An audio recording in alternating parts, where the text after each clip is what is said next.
Good day, everyone. I am going to take you through a rather monotonic a word? Monotony? Monotone. There we go. It's 6 a.m. So I'm going to take you through a little strength routine that I do in the morning just to warm up my brain and mind. I swear half the time I can't be bothered to exercise.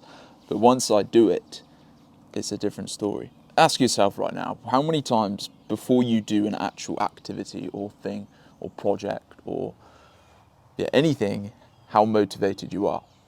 A lot of the time we're not. Well, I'm kind of speaking for myself here. But a lot of the time, humans tend to be motivated or find inspiration after doing the activity. So this is a really good trick to keep in mind when you're procrastinating on something, or you don't want to do a certain thing, or you're putting something off. Basically, your mind is taking over. Your mind is beating you to the task. Your mind is saying, don't bother, chill out, don't bother, you don't need to exercise, don't bother, you don't need to eat that well today. But if we can cut that, if we can just beat our mind for just that mini second, that minuscule amount of time where we can take control of our mind, everything becomes easier. And the way to take control of your mind is to realize that inspiration and motivation always comes after you making the first step. And that's because you get a little spike of dopamine when you complete a task. So let's say I can't be bothered right now. Actually, let's use a different example. Let's say I want to drink lots of water today.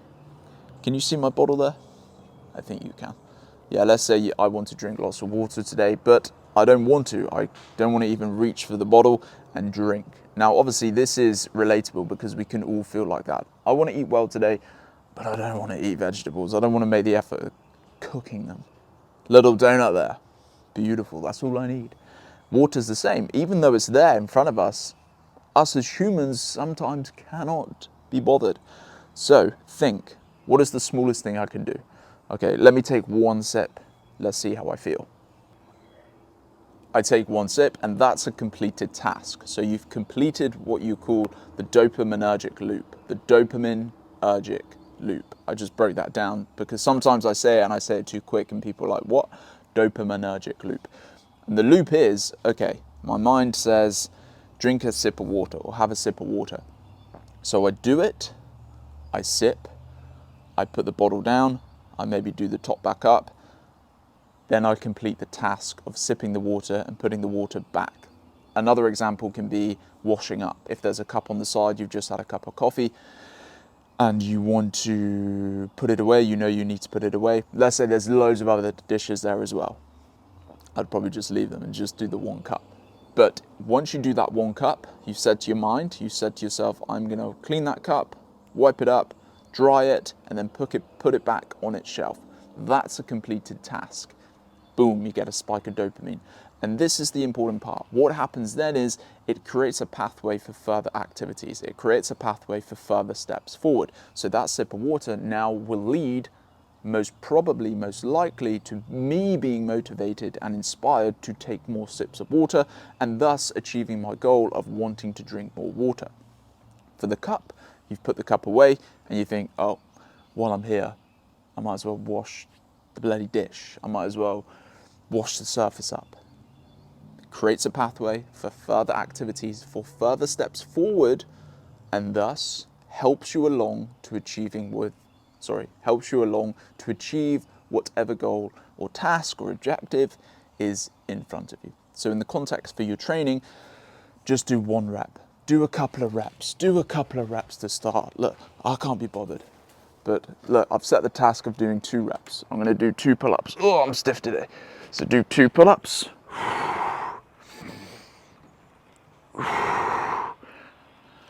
Head back down. In my brain, there's been a nice spike there. It may be really small. I'm not a scientist, so I don't know the specific amount per activity. But what this will then do to my brain says, do some more.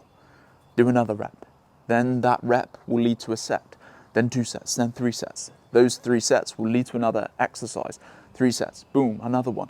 And there we have a ripple effect of positivity. Right, let's do an actual set and see what happens to my brain. Let's see if everything I've said is true.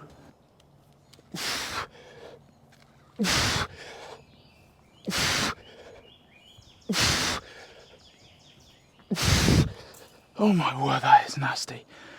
5 reps, that's all you got in. Let's start doing something. Didn't work. Bail!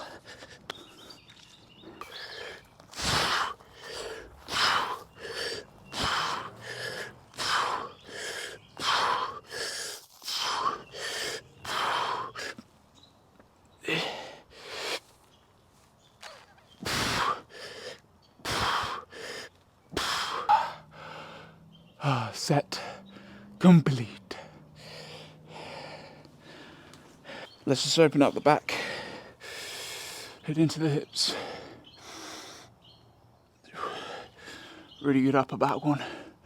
I'm into it in a minute.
And there we have it.